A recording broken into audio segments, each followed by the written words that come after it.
Rừng của Hà Lan.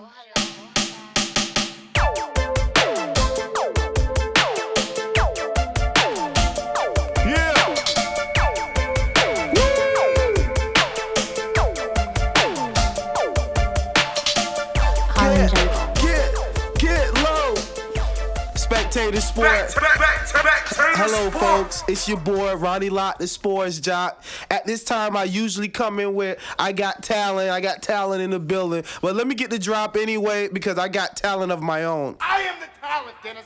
Now, talent ain't here, but we got somebody else who has... To see me. We got somebody else who y'all want to see also in here. So we got my boy Double A Ron in the building once again. Say what's up, Double A Ron. Hey, what's going on? I appreciate you having me on again. I had a really good time last week. Round 2, let's do it. Round 2, let's get it. Spectator Sport. Folks, let me give you the premise of the show. Spectator Sports, presented by Holland Jungle. Let me tell you where to find us. Check us on YouTube at Spectator Sport. YouTube.com/Spectator Sport, the number 1. Check us on Facebook, spectatorsport.facebook.com. Then check us on Twitter at Spectator Sport, the number 1, at Holland Jungle, at FUK Josh. And just in case you don't know who I am, I'm at Ronnie Lott. Okay, let's keep it moving. We got talent in the building. Like I said, I got my own talent. But let's talk about the NBA, Spectator Sport. We talk about it all. Jeremy Lin's situation is going down in New York. The rotten apple is not making the decisions that I want to see personally as a basketball fan. So recently it's been reported that the Knicks has just traded for Raymond Felton. How do you feel about the Knicks trading for Raymond Felton, Aaron? Well, I mean, Raymond Felton, good player. You know, I mean, I think he'll be able to take a little bit of the load off of Jason Kidd. You know, be able to get him good 20-25 minutes a game and put some points in and facilitate the game. So, I mean, I think it's a good pick. Now, as far as the Jeremy Lin thing, you know, I'm not sure. I mean, Raymond Felton over Jeremy Lin? I don't know. Maybe from a basketball perspective, it may be the smart idea, but I don't know as far as the human element and the fan perspective. I'm not really sold on it. I'm not really sold on it yet. But a good addition to a team and definitely a capable point guard in the NBA. I kind of agree with you a little bit on the perspective that I think it's a great move. I think New York is more concerned with winning as opposed to selling tickets. You got Maury and Melo already, so you don't need no more stars. You're in Madison Square. You in the mecca of basketball. And why is Madison Square Garden still the mecca of basketball? You probably got like 20 arenas that looks better than Madison Square. It's more amenities. It's more up to date. Why is Madison Square Garden getting so much pub when the Knicks ain't been relevant for a long time, championship-wise? What, since the days of Ewing? Come on, man. Get out of here. That means women should earn equal pay for equal work. Behind it, you go back to Willis Reed. I know, right? Championships. I mean, hey, you know, just the history behind it. Just Madison Square Garden. You know, when you think New York and you think sports, you think Madison Square Garden. You know, and it's still like that now. Even when you go there, you know, and you know Spike Lee's going to be there on the sideline running his damn mouth. But I mean, just the players. I mean, you ask any NBA player, and they'll tell you there's nothing like playing in Madison Square Garden. Man, it's all hype and hyperbole. You know what? This is what the corporations are trying to sell to us via television and the fools who run television. I got my own brain, so I'm going to say that Madison Square Garden is meaningless and it's all about the AAA because we get to the game at halftime and we only stay for half the game. We got LeBron in the building. We got D-Wade. We doing our thing. We got Club Live, and then we got the South Beach Monster. So if the Heat can't beat you, South Beach will. Exactly, they will take you. Speaking of South Beach beating people, Elvis Dumerville was recently arrested in South Beach. Elvis Dumerville, I know you from down here. I know you're great at sacking people, but you might have want to not sack too much liquor, not sack so much alcohol, or sack so much women in South Beach, because you just got sacked by the South Beach Monster, drunk in arrest. What you think about that? First thing that came to my mind is he's supposed to be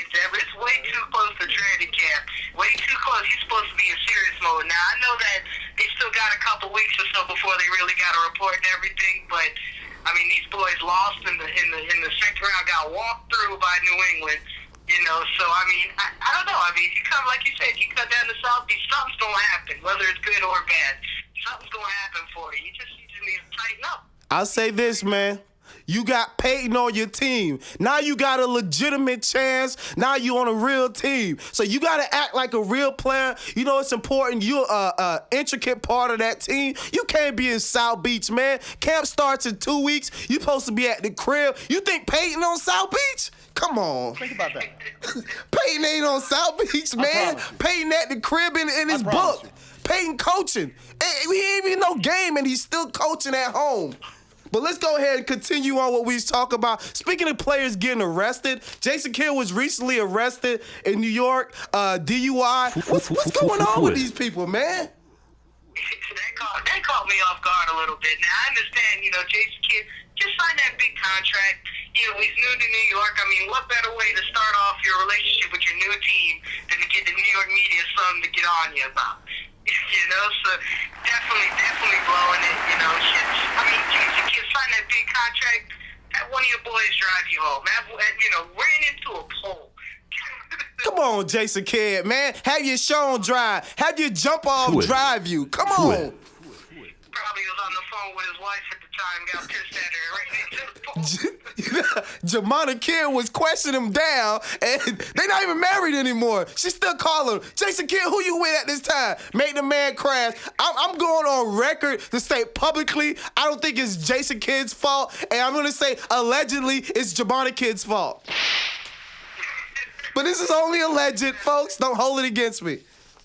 I won't put it past her. I really wouldn't.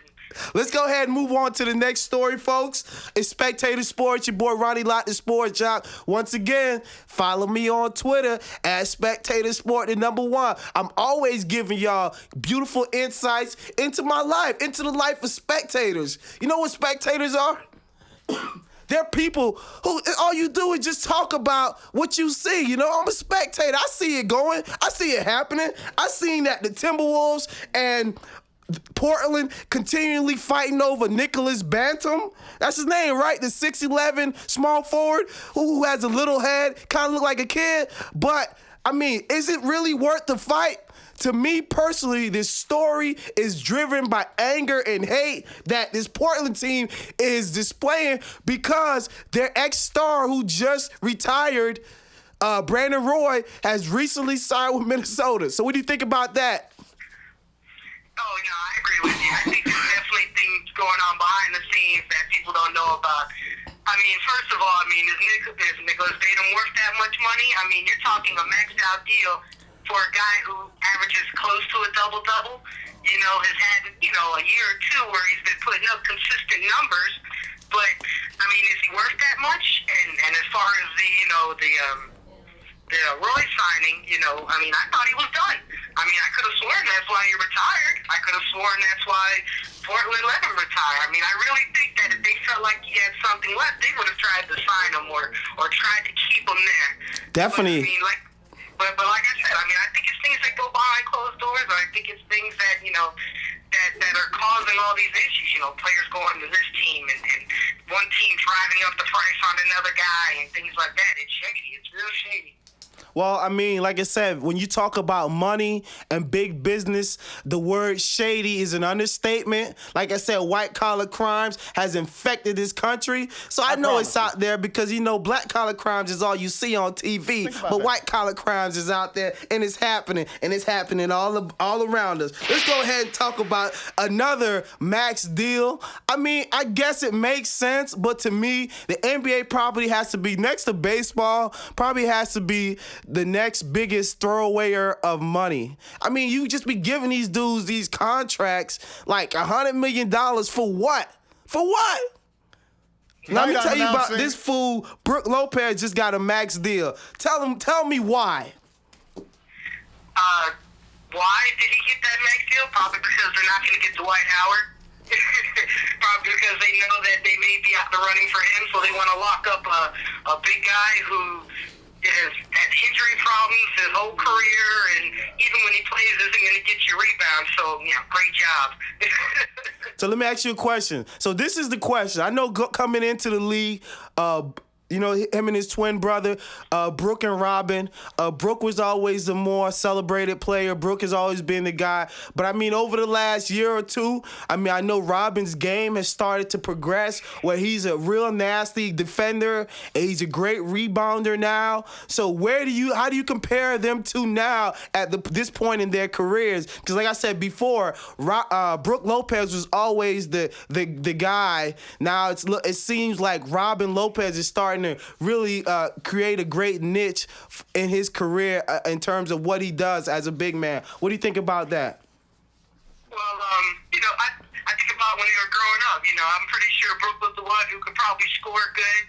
You know, probably, you know, back of in and do good with that. Whereas Robin was more so the defensive guy. You know, he make you turn the ball over and make you make the mistakes, so thus he'd come into play. They're just completely opposite, you know. They're completely opposite. Now, as far as who has done more, I mean, I would say probably Brooke, but that's probably more so just because he can score a little bit more. But as far as helping the team and benefiting the team, I mean, both teams, Phoenix and Brooklyn, they haven't made the playoffs recently. You know, they haven't really made that next step. So I think they're both still a work in progress. I just think Brooks got a lot more money in the bank now. All right, yeah, I mean, he definitely does. Now, what is he gonna do with his money? Hopefully, he doesn't do what Chris Humphries does. Goes and finds some skank, and just now he's like parading himself all over television, and he's like some slapping boy. I mean, come on, man. You let Kanye West steal your girlfriend, and he's. I'm not gonna say it. Y'all almost got me. Y'all almost got me, FCC. Y'all almost got me. Earn equal pay for equal work. All right, I mean, you did mention Dwight Howard in this whole Brooklyn situation, and I don't even feel right talking basketball and talking Brooklyn. You know, when I talk Brooklyn, I want to talk about Cocoa Brothers, Smith & Wessons. I'm fighting, talking about hoodies. I'm talking about BK, Bronx, stand up. You know, I'm talking about yo, son. That's what I talk about, but Brooklyn. But, you know, let's switch it up. We talking Hove. We talking about the new stadium taking over the Garden, the best team in New York. Melo say he welcomed that challenge. He say he still feel that his team is going to be better than the Brooklyn Nets. What do you think about Melo's assertion that his Knicks team is still better than the Nets? Well, as I said last week, I still think so.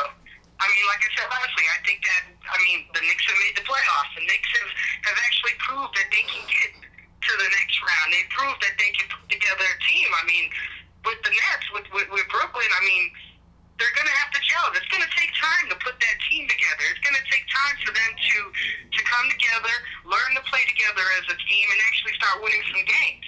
And it may take it longer than just next year.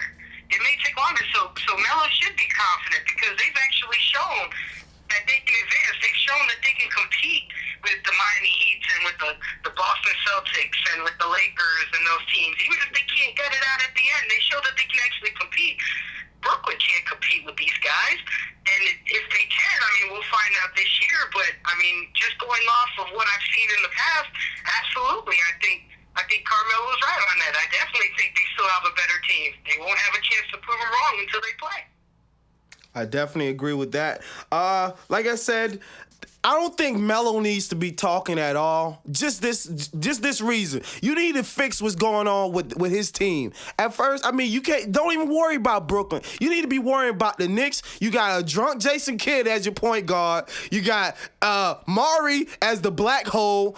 And Melo as the black hole number 2. You can't have 2 black holes in a drum. It don't make no sense. It doesn't make any sense. Spectator sport. Just keep all fire extinguishers away from Amari. It'll be okay. Exactly, right? Come on, Maury. Get your hand out the damn fire extinguisher. It's for fires, not for idiots. Come on. All right, let's go ahead and talk about Dwight Howard. Now, you mentioned a little bit about the whole Dwight Howard situation. I know he's been in the news off and on ad nauseum. This guy's been driving me crazy. I'm tired of hearing about little big shoulders, little head Dwight Howard. His shoulders are so huge. That dude, he looks like a Beetlejuice on the court. A big muscle-bound Beetlejuice. But apart that. from my whole jokes about this guy, you know, I like Dwight. He seems like a great guy. He's always smiling. I mean, I got a little issue with his competitive drive. I need you to not be smiling when you getting spanked in the playoffs. I need you to be upset. You know what I'm saying? You're the toughest, you're the strongest dude on the court. I need you to act like it. So what do you think about the Houston Rockets attempting to get in the whole Dwight Howard sweepstakes? I mean, I think it's good. I think you definitely, when you're going after one of the best players in the game, you want to do all you can to get them. You know, but I think just as with the Timberwolves and the Blazers, there's stuff going on behind the scenes that we don't know about. I mean, this is a new regime for Orlando, new GM, you know, new coach, all this stuff, but yet they don't want to let him go. They don't want to let him move on to greener pastures. And when I sit down and I think about it, I just don't think that he's going to be moved.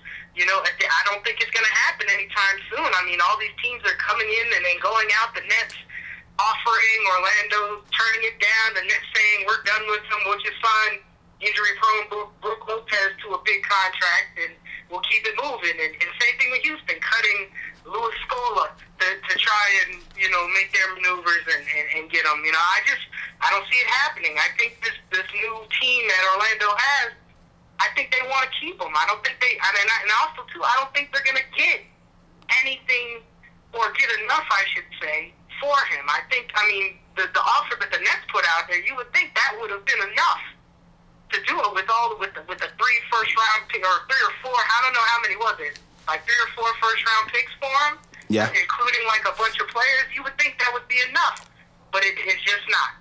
You know, so it makes me wonder if it's even going to happen, and if it does happen, you know, maybe it'll happen towards the middle of the season before the trading deadline. I definitely agree with you. I don't think Houston has enough to really be a viable player in this situation. I heard earlier in the week that the Cleveland Cavaliers was a player. What the hell does the Cleveland Cavaliers got to do with a winning team? I mean, LeBron left, and you're winning left. So what are you talking about? And you talk about Dwight says he's only willing to go to Brooklyn. Get out of here, Dwight Howard. I'm tired of talking about this bum. Let's go ahead and talk about something that makes sense to me and something that's going to be real. It didn't make sense. I take it back. I talk about what makes sense. The fact that Jordan had to step up and let this dude know what's really going on. I'm talking about Kobe's comments. Kobe, earlier in the week, talked about how he thought this rendition of the Dream Team, as they would call it, is better than the original Dream Team. The real Dream Team. This is the team, I don't even know what to call this Dream Team. Last year was the Redeem Team. I don't know what you want to call this Dream Team, but I know this. They won't even stand a chance against the real Dream Team. I mean, you got LeBron, you got Kobe. Other than that, you ain't got a chance, man. Outside, let me ask you this. Who you think from this Dream Team, if they was in the league at that time, would have made that team? Now, that's a better question, Kobe. Would you have been on the Dream Team? Now, that's the question. No, he would have been on it. He would have been on it. He would have been on it. Who you take off and put Kobe on? Who comes off? That's the question. I mean, maybe Clyde Drexler. Maybe Clyde Drexler. That's the only one I could think of. You know, Christian Laettner, he's another one. Maybe over Christian Laettner. Yeah, oh yeah, definitely. I forgot. They did let. You know what? I'm not even going to go there. They did allow one agent on the team, but they did have two. Stockton had no business on that team. That should have been Zeke to start out with. That should have been Zeke's spot, but Jordan kept Zeke off the team. Damn you, Jordan.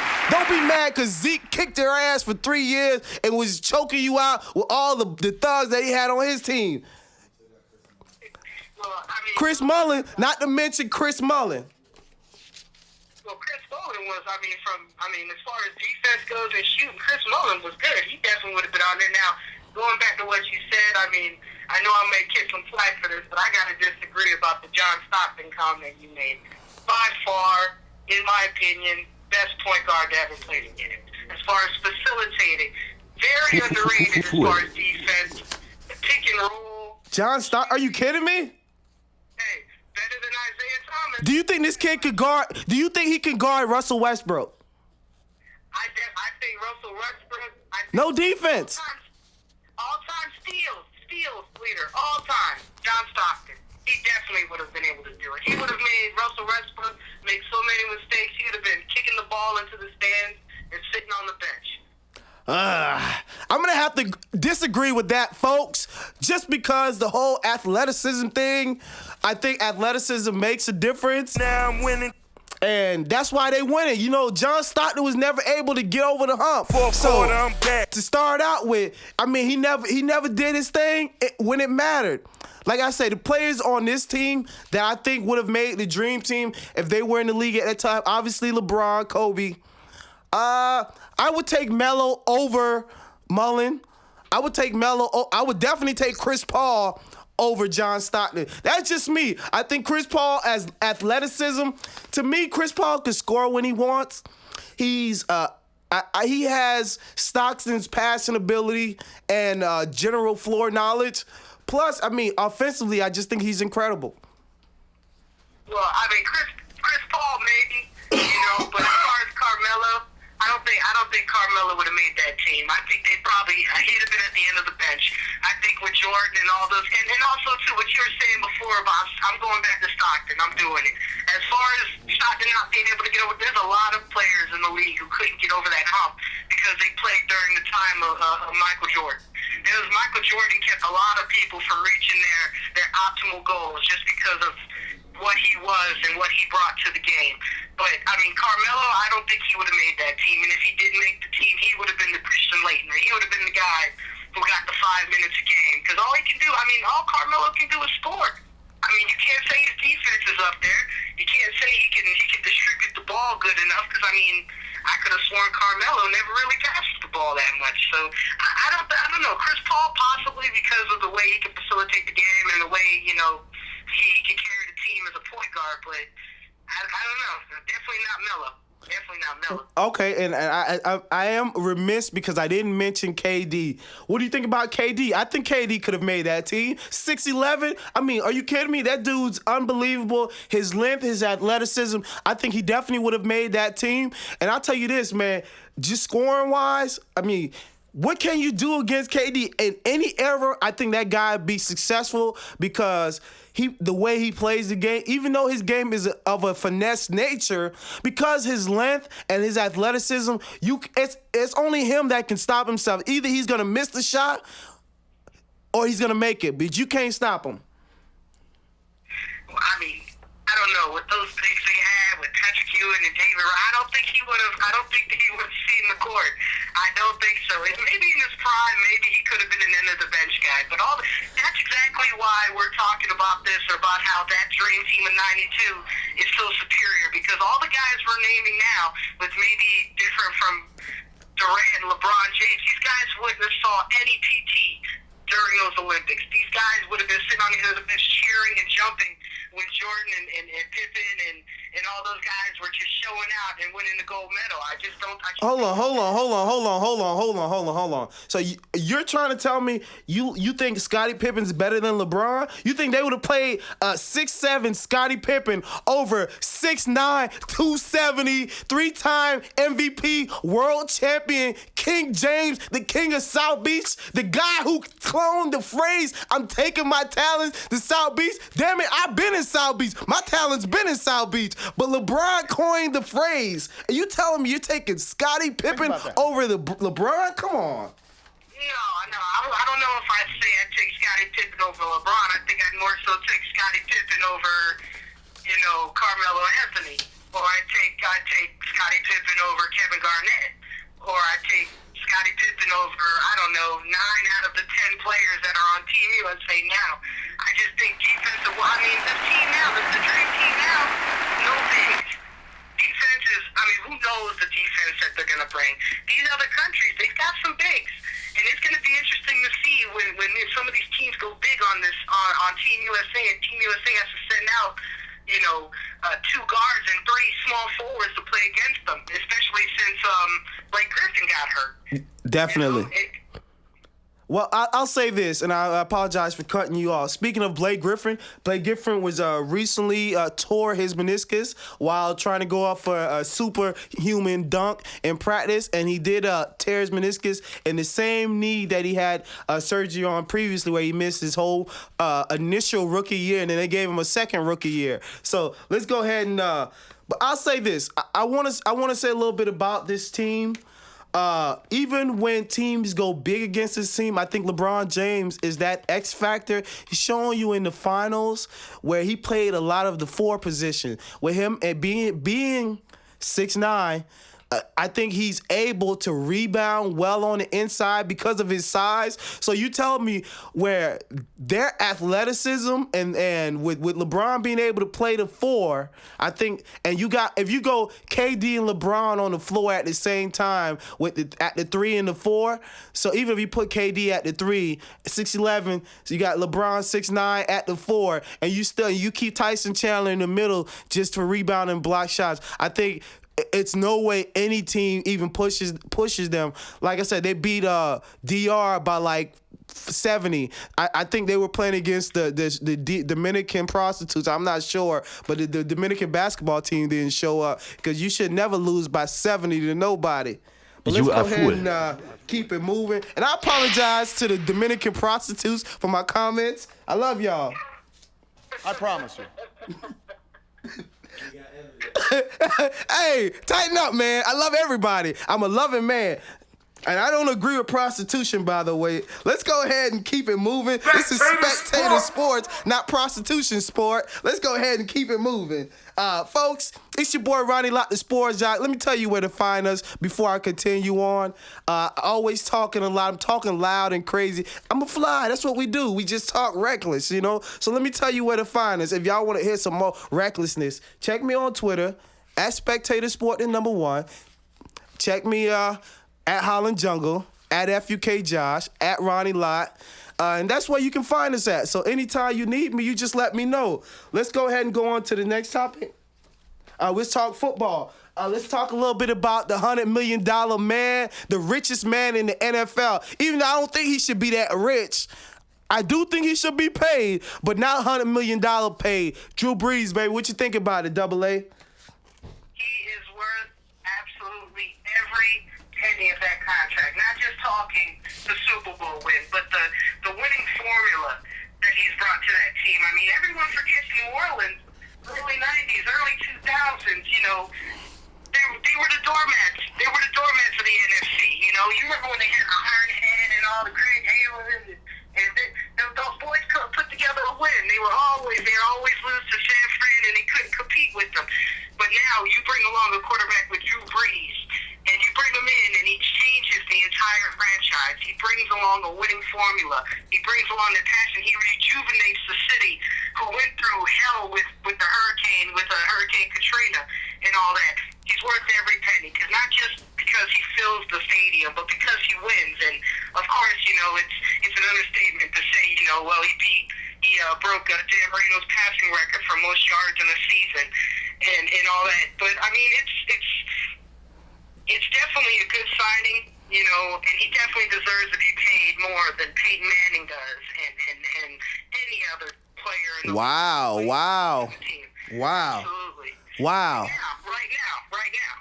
Wow. I mean, who knows in a couple years, but I mean, right now, absolutely, he's worth that contract. He's worth that money. I would say Tom Brady should be the highest paid player in the league. I mean, if you got the most championships, you're on a team that's always in the Super Bowl, and you're probably one of the winningest quarterback in the NFL, why are you not the highest paid player? I thought it was all about winning. I guess you just need to win one Super Bowl and you get paid. You don't need to win 4. Not necessarily, though. I mean, I tell you, it has more to do with that. I mean, who does Tom Brady play for? New England Patriots. No one man is bigger than the Patriots.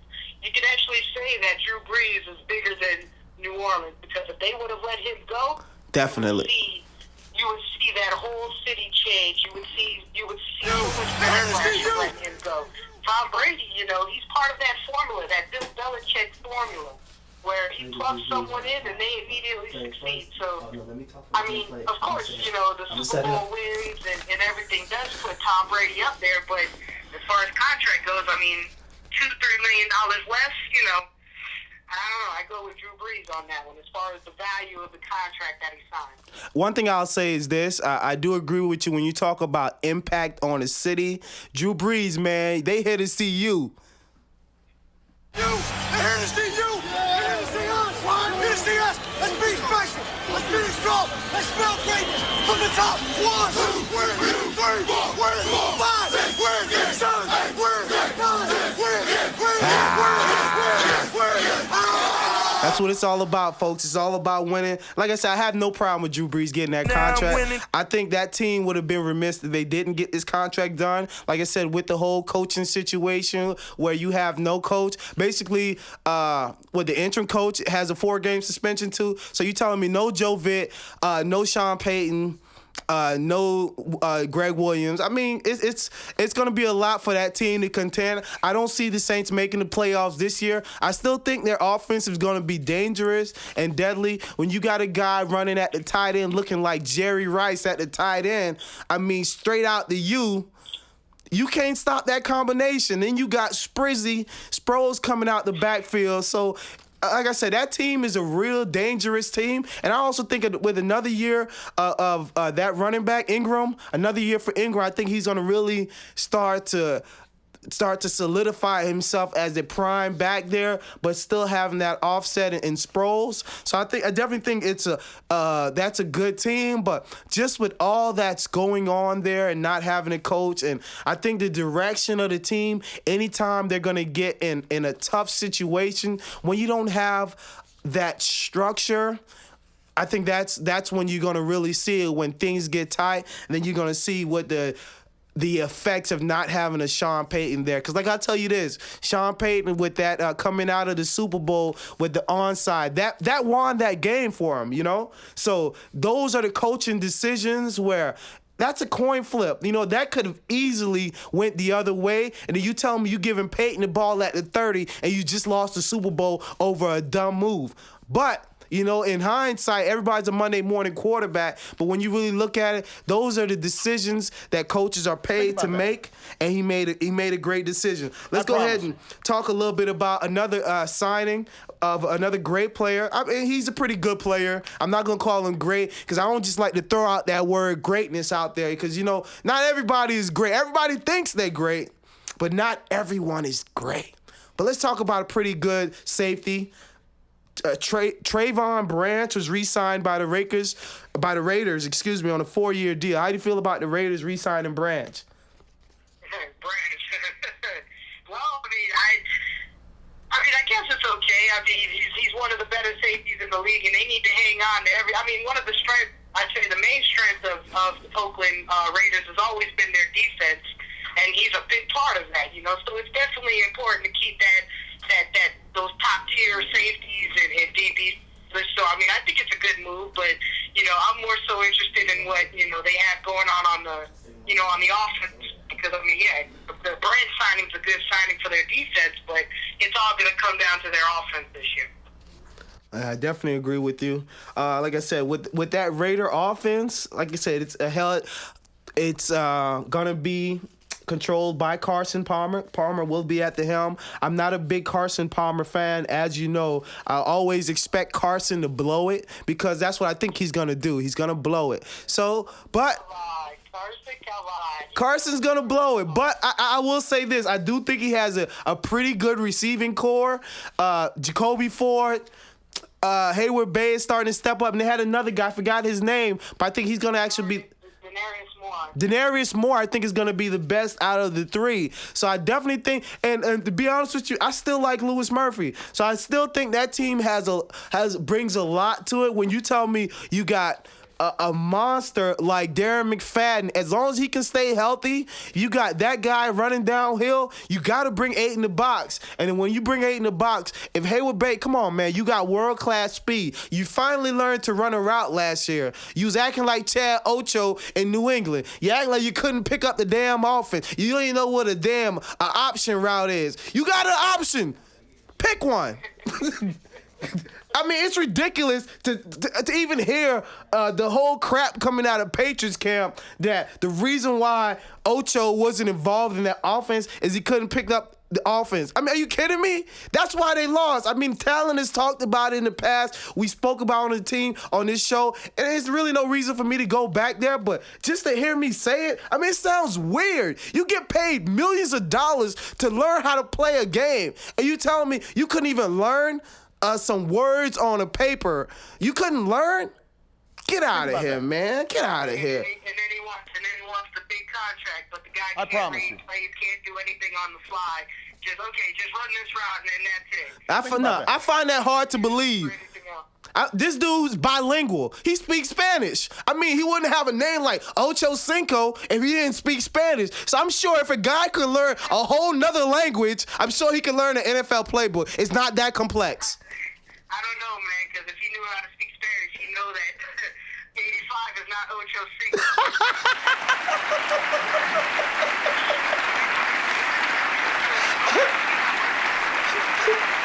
Folks, I guess to Chad, Ocho Cinco really couldn't pick out the offense. I apologize, Belichick.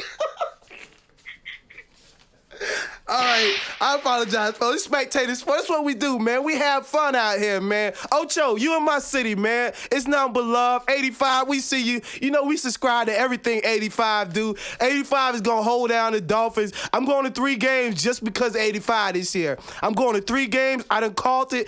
85 is going to have a Pro Bowl caliber season. I'm a big Chad fan, like I said it in the past. Evelyn Lozado, you already know the rest. I ain't got to say no more basketball wives. No, I mean, well, I wasn't a huge fan of Chad Ochocinco, but I was a big fan of Chad Johnson. So hopefully he goes back to Chad Johnson playing, and then we'll see what happens. But I mean, as a Dolphin fan, I'm hoping he has a good year. I'm hoping he contributes. And I mean, I hope so. I say this, man. Inquiring minds would like to know. I wonder when he goes home. I think he's from like Liberty City or something. You know, he's from down here, Miami-Dade County, 305 MIAO. You know how we do. But okay, so I wonder when he goes back home to Miami, is he Ocho Cinco? Is he 85? Is he Chad? I mean, who the hell are you? Do you go with the goals or without the goals? I'm just saying. Who knows? Who knows? All right, let's go ahead and talk about some more football news. I'm tired of talking about 85. We'll see you on the show, baby. What's that inside? What's the show on HBO that the Dolphins are going to be on? Hard Knocks. Okay, we'll see you on Hard Knocks 85. Keep it live, baby. Keep it live. Let's talk about the Eagles. You know, I'm a big Vic fan. Michael Vick got out of jail a few years back, and y'all forgot about him. He was the first fantasy pick last year. A lot of people was hype on Vic. This year, there's no Vic hype at all. So what do you think this Eagles team is going to do? And then after this, we'll get into our fantasy minute. I think that they're going to have a good year. I think, of course, you can't mention Michael Vick without mentioning the running back that they have, LaShawn McCoy. Just what he brings as far as being able to play with Vick, as far as, the screens, catching out the backfield, the pass blocking, the things like that allows Vick to be able to contribute the way he does. And with that receiving core, finally they gave Deshaun Jackson his money. So hopefully he'll play a little bit more up to par, and hopefully Jeremy Maclin gets over mono or whatever it was that he had last year. Hopefully he can contribute a little bit more this year. Now, I like the direction they're going. Of course, being in the same division with, the Cowboys and the defending champions, the New York Giants, they're always going to have a competitive schedule. They're always going to have to prove themselves every game that they play. And I think that this year, last year they had the off year with Reese and things like that, but I think they're due for a bounce back year. I definitely see them going into the playoffs. All right. I definitely see them going to the playoffs also. But like you said, they are going to be in a really tough division. It's going to really be tough for that team to really make a real impact. But like I said, they have the team that's set up to do it. They're explosive. If that offense is doing or playing the way they played at the end of the year, they can have that cohesiveness and that synergy in their offense. They're unstoppable. They should be able to do whatever. They should be able to go as far as, like I said, as Michael Vick is going to take them. As long as Michael Vick is able to stay in that pocket and continue to create from the pocket and still at times be able to get outside of the pocket and still he's still a dual threat type player, I think that team is going to be fine. So let's go ahead and talk a little bit about fantasy football because, I'm a fantasy football guy myself, and I love fantasy football. I know you're a big fantasy football guy. Have you won a fantasy football championship as of yet? I haven't won a fantasy football championship. I have won 7 fantasy football championships. Oh, excuse me. 7-time winner. So, this guy knows his stuff, folks. He's a 7-time fantasy champion winner. Even though he played in the league with all dummies, he's a 7-time winner. Hey, they're dummies. They put the money up. I just take it. Now I'm winning.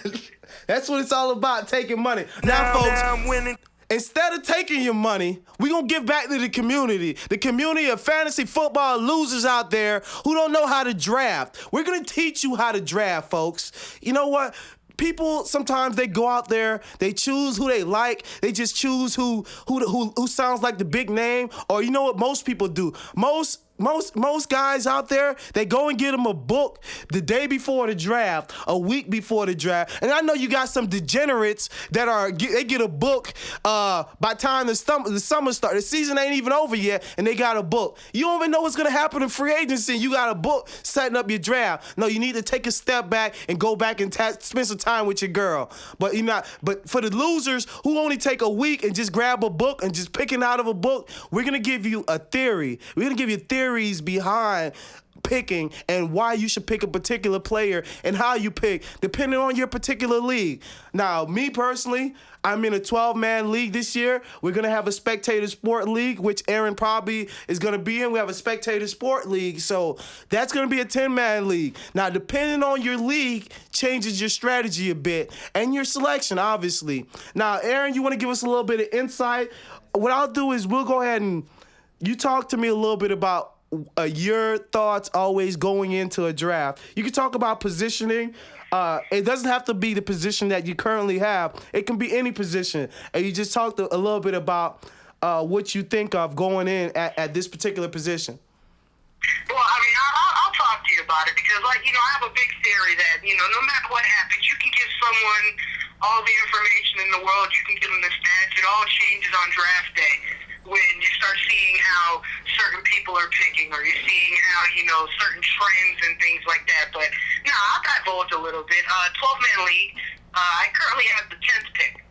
So, of course, last year my biggest, I ended up with LaShawn McCoy in a couple leagues I do, and it was big. It was very big. So this year I may have to change up the strategy a little bit because I'm towards the end of the first round. And there ain't no way in hell you getting McCoy. I just had to say that. No, that's not happening. But I still have a couple other players that are definitely, on my mind. And I'm big on, I'm a running back. Because wide receivers are only as good as your quarterback is. Quarterbacks, there's at least 10 quarterbacks who can put up numbers that are maybe within, a couple 500 yards, 3-4 touchdown differential. So quarterbacks aren't always up there, but running backs, especially your running backs, those are the ones you want. The ones who can catch out the backfield, the ones who can get those all-purpose yards, the ones who get their hands on the ball the most. Let me ask you a question. Let me stop you right there. I apologize. Now, before you move forward, now in saying that, how does the dual running back system affect your thought as you say that, It can affect it, but it all depends on the team. Like, for example, the Carolina Panthers backfield. Now, that's a backfield you have to think about. You have D'Angelo Williams, you have Stewart, and then you also now you added Mike Tolbert to the group now. There's a lot of yards to go around. This is a team I think that was top 3, I believe, in total rushing yards last year. So there's plenty of yards to go around, but you want the starter. A guy like like D'Angelo Williams, you could get him 4th round, 5th round, and still get good quality numbers. He's still going to get you 1,000 yards. He's still probably going to get you 6 or 7 touchdowns. Stewart, he can get you those. He can get you 800 yards and get you 5 or 6 touchdowns. But then there's always a chance of injury. D'Angelo Williams, he can't stay healthy ever. And so it all depends on the team that they're on, and it all depends on who the starter is and how the backup is, and if the backup has been shown where he can put up good numbers and come in and fill in for the backfield, like with Chicago. Chicago. Well, now they have Forte, but now you have Michael Bush there. Now, you saw what Michael Bush did when he was with Oakland. You know, when McFadden went down, Bush came right in, and he was able to put up, good fantasy points for you. So you know that if Forte, if he decides he doesn't want to sign that contract and he holds out, or if that knee starts bothering him again, you know that Michael Bush can come right in and he can contribute to the team. Forte is saying he's expecting a deal to be done by Monday. That's only what he's reporting. Well, we'll see, because that could change that could change. Like I said, that's kind of why I like that 10th pick, because he's one of those players where he inks that contract. He's definitely on my board with that 10 pick. He's definitely one of the players I'm looking into. All right, folks, let me give you a little bit of my thought behind drafting in the first round in terms of strategy. Now, to me, when you go into a draft, and now I'm not as privileged to be a 7-time winner as my buddy here. I mean, I'm only a 1-time winner.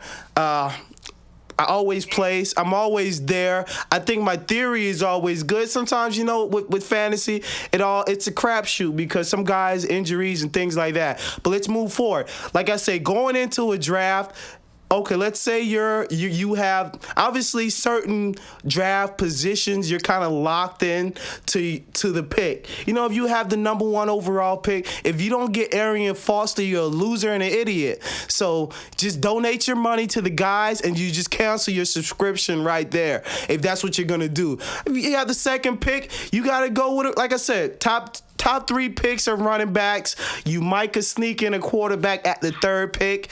And, but like I said, depends on the particular league in terms of how the draft is going, where you're slotted, what kind of changes what you do. But let's say you have the 8th pick like I do in my 12-man league. Now, going into that, normally, let's say if I want to choose a running back, let's say if I'm going to go running back first round, I kind of tailor the rest of my rounds. Let's say if I go running back first round, I got to come back second round quarterback or receiver.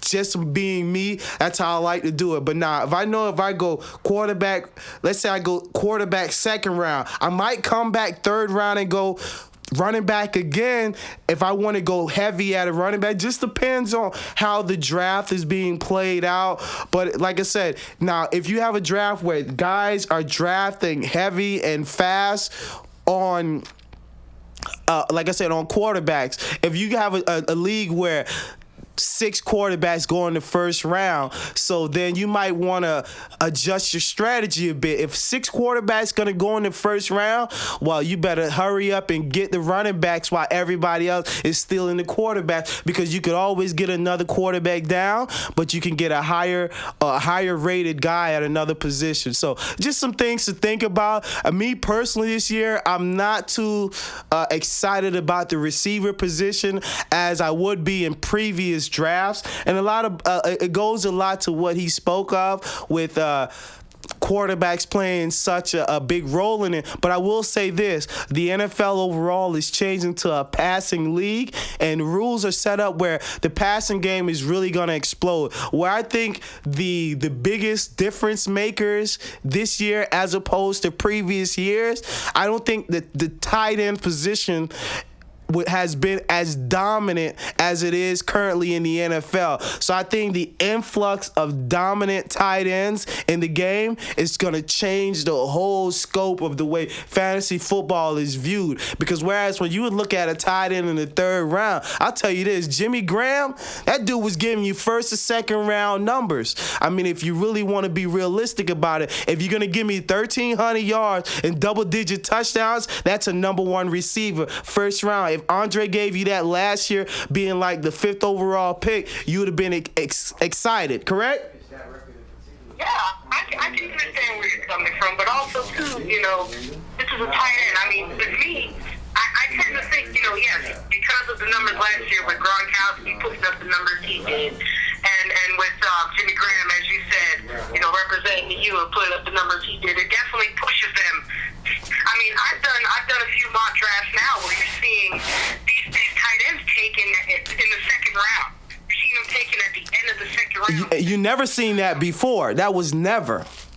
Yeah, never. You never saw that. A tight end was never a guy, but a middle of the draft kind of guy. And I old-fashioned, but I still feel the same way. I feel like if I can take that running back or that wide receiver that I have my eye on in the second or third round, I can still catch a Vernon Davis in the sixth round, or I can still catch a Jason Witten in the seventh round, or I could even, wait a little bit and get Martell Bennett, who's now with the Giants, because Boss isn't there, and because they cut I forgot the big guy, the big guy. Brandon Jacobs? Oh, no, tight end. The tight end? Oh, yeah, that tall guy. That dude's like 6'10". Yeah, and he was picked up, I think, by New England and stashed on their injured reserve.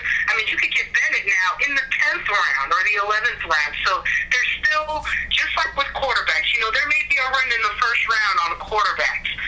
But then you still have 5 or 6 very good quarterbacks who are going to give you 4,000 passing yards and give you 25 touchdowns in the middle rounds because everyone's jumping on those quarterbacks early. And it's the same thing with the tight ends. I'm more along the line where I can catch my tight end who can still put up great numbers, put up consistent numbers in the 5th or 6th round, and I'll let you go ahead and waste that 2nd or 3rd round pick on that tight end who may or may not put those numbers up again, because now another year has passed.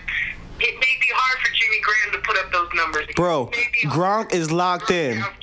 Gronk is locked in. I don't think anyone can do anything to that guy. I mean, the ball's like half the size of his hand. I mean, he does what he wants to do out there. The only thing that can stop this kid is injury. I mean, he's a safety's guarding him every time. So you just can't. It's like those guys are unguardable, man, to be honest with you. I know, but don't underestimate these defenses now. Like you said, every year that passes, the game grows a little bit more. And since the game is going, like you said, more to a passing league, which I completely agree with, these defenses have to come up with other ways to stop these prolific offenses. And one of those ways of doing it is to double down on these tight ends, and let these wide receivers go single coverage against these DBs and things like that. So, I mean, 18 touchdowns, 1,500 yards, things like that.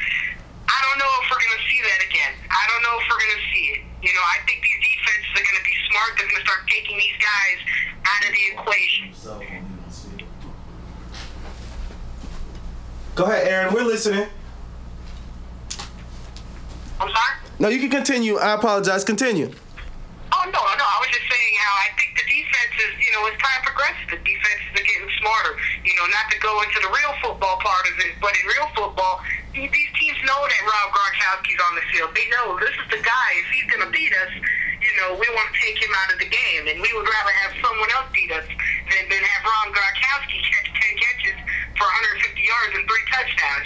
When they get to the red zone, now that they know that this guy has hands and they know that he can catch, you're going to see these defenses start playing them differently, which I think is going to create lower stats for these tight ends who blew up last year. And especially with coming off of the lockout and everything, a lot of these offenses came up with these ideas that, since we don't have as much time to put everything together and come up with this thorough playbook, get it to the tight end. We know that the tight end will be available 5 yards up the field, 10 yards up the field, or coming off the line, anything like that. So it's just changing. And I think as the game changes, you're going to see these tight ends getting doubled more.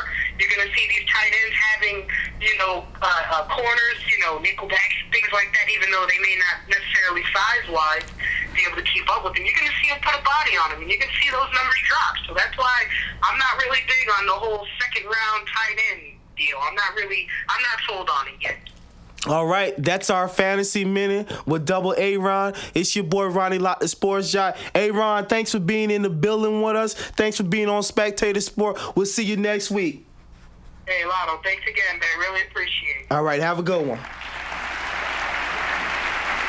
Folks, we ain't done yet. It's Spectator Sport. I know it's a little bit late, but let me tell you a little bit about where to find us. Check us on Facebook, check us on Twitter, check us on YouTube. Let's talk a little boxing before we get out of here. I want to get a little MI 305 in the building. Give me a second to get my boy H on the line. 305. Let me get a little 305 in the building. We want to talk a little bit about the Amir Khan fight.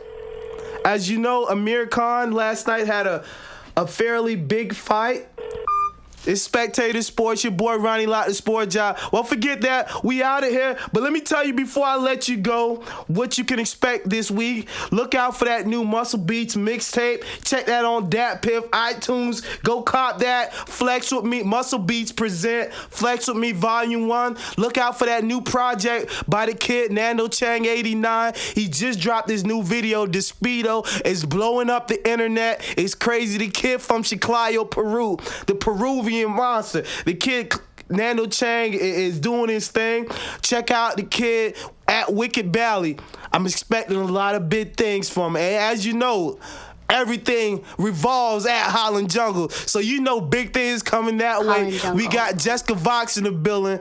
You know we got the new Cortex project. No, maybe the FUK Josh project. You know we doing it big. We got the Talent project coming. See y'all later, folks. Spectator Sport.